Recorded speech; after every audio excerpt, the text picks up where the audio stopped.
And finally tonight, the power of a photo and a family willing to travel from Utah all the way to the far side of the globe to a little girl who had no idea they were coming to save her from something that was about to happen.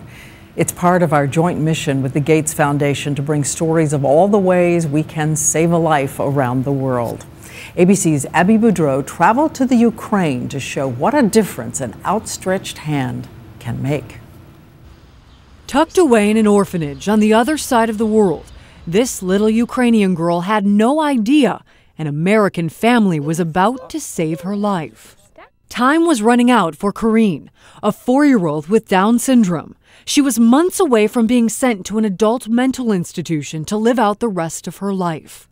A fate that awaits most 4- and 5-year-olds with Down syndrome in this Eastern European country. This is her life at stake. Chris and Keisha Cox of Utah knew the enormous potential of children with special needs. Their youngest, Bree, also has Down syndrome. After they saw this picture of Karine online, the Coxes knew they had a mission and they had to move fast. To see for ourselves what children like Karine face if they aren't adopted in time, ABC News traveled deep inside rural Ukraine, where we got unprecedented access inside some of the country's orphanages and mental institutions. We found young children with Down syndrome living among the severely mentally ill. At this institution for girls, ages 5 to 35, we met 7-year-old Masha. I quickly learned all she really wanted was a mom to call her own. If she's not adopted, she will spend the rest of her life here.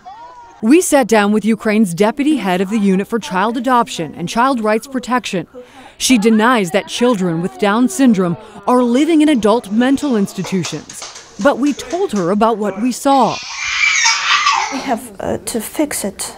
Chris and Keisha Cox learned about the plight of Ukraine's children with Down syndrome with the help of a website called Reese's Rainbow. It's helped American families adopt hundreds of children like Karine. Her eyes were really what spoke to us first. We just knew that she was saying, "You're my mom and you're my dad and you're supposed to come get me." So the Coxes made the 6,000-mile journey to Ukraine. The second she walked through that door, we just knew that the journey we were on is where we were supposed to be. What was it like when she hugged you? It was exactly what I needed. The Coxes spent 32 days in Ukraine with their new daughter, who they renamed Mia. Who's this? Is Papa? Papa? Papa. Oh my gosh! Then finally, they walked out of her orphanage, hand in hand, as she looked back one last time at the life she was leaving behind. It was time to make the long journey home to Utah.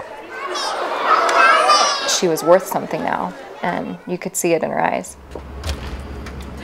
Oh my gosh! Hi! We visited 1 month later. Hi! Oh. Mia's learning some sign language. What's this? Shoes. Good job. And for the first time, she's going to school, alongside her sister and new best friend, Bree. I love you. Have fun. What do you hope for her? That she just gets to be happy and she doesn't have to be in a little white room hidden away because of an extra chromosome. And what is next for Mia, little Mia? Well, now she will have a chance to reach her greatest potential. She'll be able to go to school, she could get a job, she will get a job. And you know what, one of these days she may even have her own family to call her own. So, the sky's the limit for this little one. And the website is Reese's Rainbow. It is Reese's Rainbow. We have so much more on abc.com, all about the charities and what they're doing to help these little kids. Okay, Abby, thank you so much.